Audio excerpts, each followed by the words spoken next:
Scariest Women on the Internet Horror Stories. Shannon never believed in those eerie stories about haunted websites or cursed internet pages. They were just exaggerated myths, fabricated to send shivers down people's spines but never meant to be taken seriously. That was before she found the mirror site. It was late at night. The kind of late where the world outside her apartment was silent, except for the occasional hum of a passing car. She was sitting at her desk, lost in research for an article on internet urban legends. One bizarre forum after another, she scrolled through endless claims, cursed emails, unsettling deep web experiences, and sites that people swore had changed them. Most were laughable, but then she saw it, a discussion thread, buried deep in an obscure forum. Do not visit the mirror site. Unlike the others, this one was different. There was something about the way people talked, not like they were sharing a legend, but like they were warning each other. Some claimed their devices malfunctioned after accessing the site. Others said their webcams turned on by themselves. But the worst comments, the ones that made Shannon's skin prickle, described something much more disturbing. Their reflections stopped behaving like them. A single link sat at the bottom of the page. She hesitated. Then she clicked. The page that loaded was empty, just a black screen with a single line of text. Look into the mirror. A video feed appeared. Shannon froze. It was her, sitting at her desk. The same dim glow of the laptop screen casting a faint blue light over her face. At first it seemed normal. She blinked. So did her reflection. She tilted her head slightly. The reflection mirrored her perfectly. But then it changed. She reached for her coffee cup. The reflection did not. Her breath caught. Her fingers hovered over the desk. The girl on the screen, the one who was supposed to be her, just sat there, staring. Then, slowly, she smiled. Shannon did not. A shiver crawled up her spine. The air in the room suddenly felt thick, heavy, like it was pressing down on her. She swallowed, her throat dry. This was a trick. Some kind of strange malware or video effect. It had to be. She slammed the laptop shut. Silence. A few seconds passed, then buzz. Her phone vibrated on the desk. A message from an unknown number. Why did you look away? Her stomach twisted. She turned off her phone, gripping it tightly. This was ridiculous. It was probably some automated bot or a prank. It had to be. Then she heard it. A faint clicking sound. Her laptop had turned itself back on. Shannon's breath hitched. The screen flickered, and one by one, letters appeared in front of her. You should not have turned away. Her heartbeat pounded in her ears. Then, static. The video feed came back, and her reflection was not alone. Shannon's breath caught in her throat. Behind her, standing just at the edge of the screen's frame, was a figure, a shape, a shadow. She could not breathe. She could not move. Slowly, her trembling hand reached out toward the screen, toward the reflection. The figure moved closer. Shannon gasped and spun around, nearly knocking over her chair. The room was empty. Her pulse was racing. She turned back to the screen, her fingers icy with fear. The figure was gone. It was just her reflection again, staring back. But then, a new message appeared beneath the feed. I am coming through. She did not think. She grabbed her keys and bolted. The cold night air hit her face as she fumbled with her car door, her hands shaking so badly that she nearly dropped the keys. She had no idea where she was driving. She just needed to get away. Then, her phone vibrated. She hesitated, glancing at it where it sat in the passenger seat. A notification, a photo. Her chest tightened as she picked up the phone with numb fingers. It was her car. Taken from behind. A fresh wave of terror crashed over her. She gripped the steering wheel tighter, her eyes flickering to the rearview mirror. Nothing. The back seat was empty. Buzz. Another message. She swallowed hard and looked. It was her apartment door, wide open. Shannon's body felt cold all over. She was certain that she had locked it before she left. Her brain screamed at her to keep driving, to never go back. But her body had already made the decision. She turned the car around. The apartment complex was eerily silent when she arrived. The hallway leading to her door felt impossibly long. And then, there it was. The door. Just as it had been in the photo, slightly ajar, waiting. She took a slow step inside. The air felt wrong, heavy, like something was in there with her. The only sound was the faint hum of her laptop, still open on her desk. The screen glowed softly in the darkness. Her reflection was still there, waiting. She took a cautious step forward, her breath shallow, uneven. Her reflection grinned. Shannon did not. Her chest tightened. Slowly she lifted a hand. The reflection did not follow. Instead, it lifted its own hand, on its own. Her breath caught. Fingers pressed against the inside of the screen, like glass separating them, like a mirror. A message appeared beneath the video feed. Trade places? Shannon could not move. The reflection's grin widened, and then, crack, the screen shattered. A sharp, agonized scream tore through the apartment. Then, silence. By morning, the apartment was empty. The door hung open, just as it had in the photo. The only thing left was her laptop sitting on the desk. The screen was black. Then, slowly, a video feed flickered on. Shannon's face, smiling, from the other side. Scariest Women on the Internet Horror Story number 2. Lauren had always felt safest inside her apartment. The world outside was unpredictable, chaotic.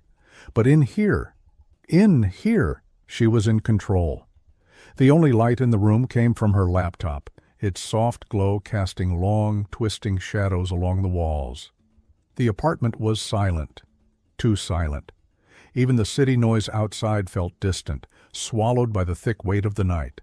She had spent hours mindlessly scrolling, reading forums, watching videos, falling down one of those endless internet rabbit holes. It was late, but she had lost track of time. Then she found the post. It was buried deep in an old forum, one she had never visited before. The words were simple, but unsettling. If she finds you, do not reply. Do not engage. Do not look for her. Lauren hesitated, her fingers hovering over the keyboard. Thousands of replies, all locked. She frowned. That was strange. She clicked on the username of the last person who had responded.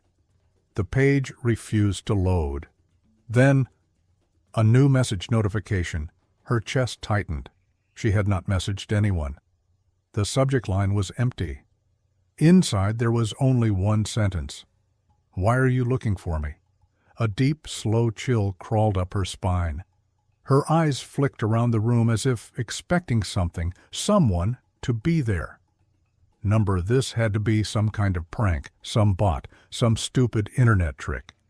She closed the browser and leaned back in her chair, exhaling sharply. It was nothing, just her imagination. Then, her laptop screen flickered. The browser reopened. A new chat window appeared. There was no username, no icon, just a blinking cursor. Her heart pounded as a message appeared. Do not ignore me. Lauren's breath caught in her throat. Her fingers hovered over the keys, trembling. Finally, she typed, "Who is this?" The reply came instantly. "You already know." A cold pressure wrapped around her chest. Her apartment suddenly felt smaller, the air thicker.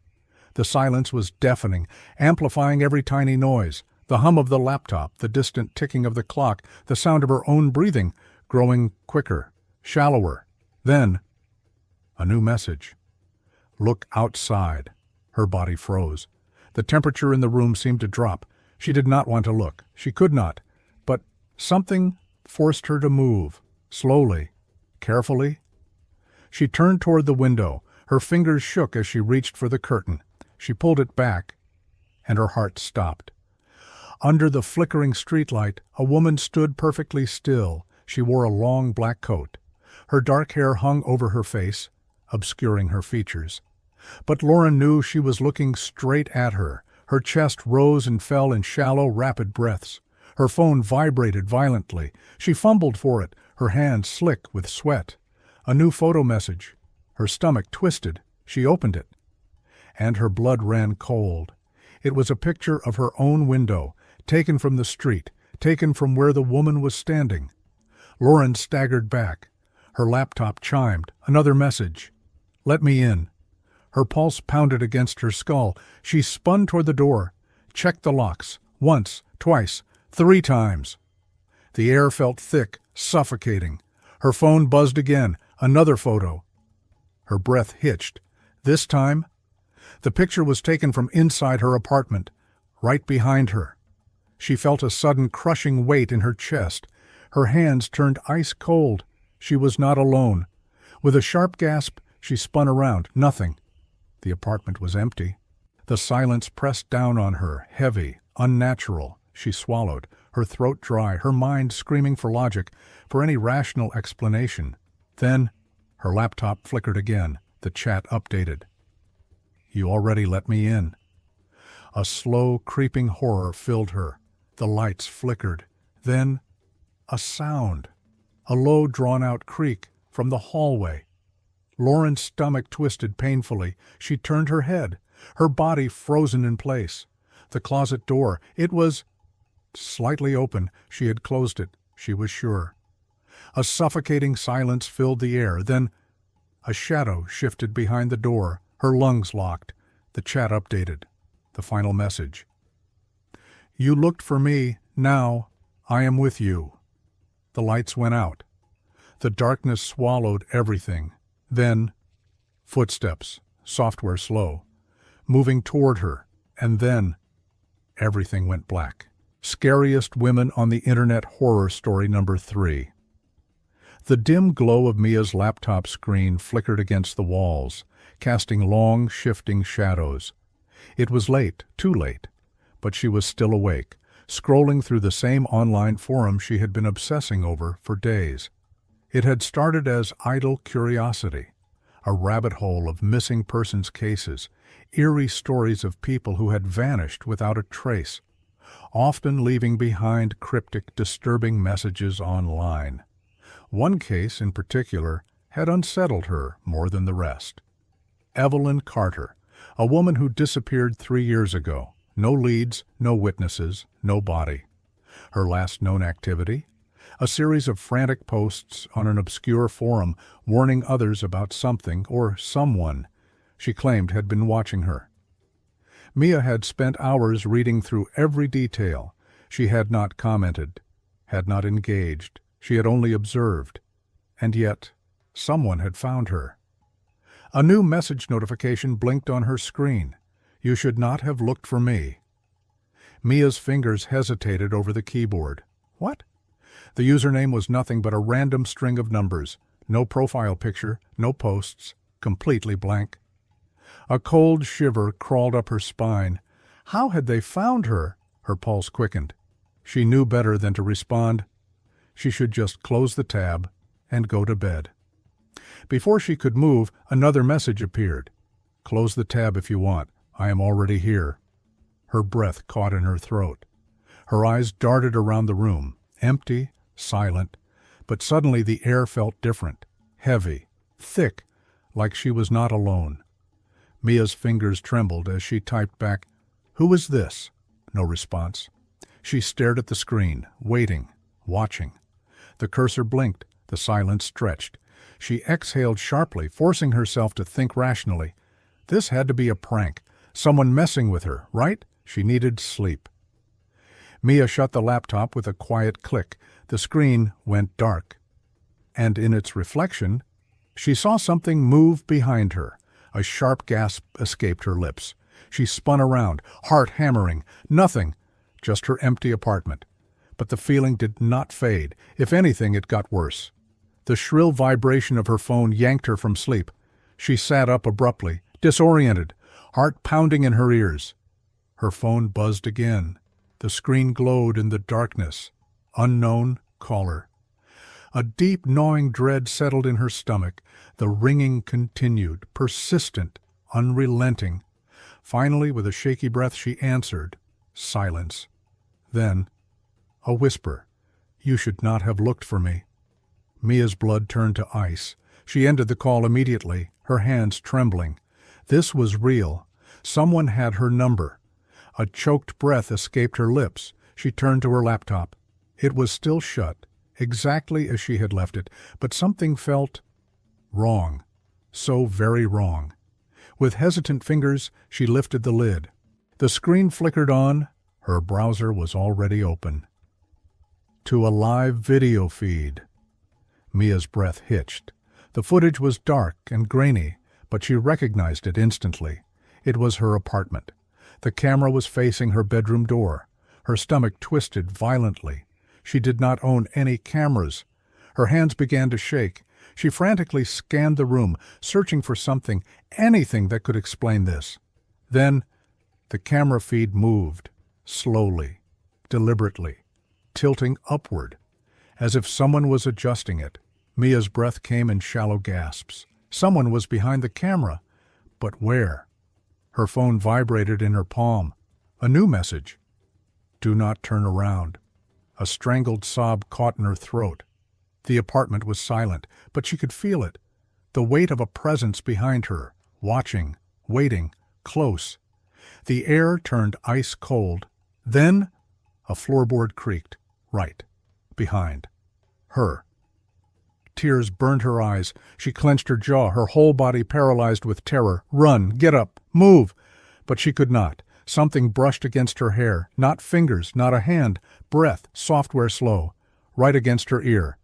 A shudder racked through her body. Her phone vibrated again. She forced herself to look. One final message. "See you soon." The weight in the air lifted. The presence was gone. The silence stretched, suffocating. Mia forced herself to turn. Her room was empty. The door was closed. But her laptop screen was still on. The live feed had changed. The figure, the one that had been standing behind her, was gone. But the message remained. "You should not have looked for me." And then the laptop shut itself off. The room plunged into darkness.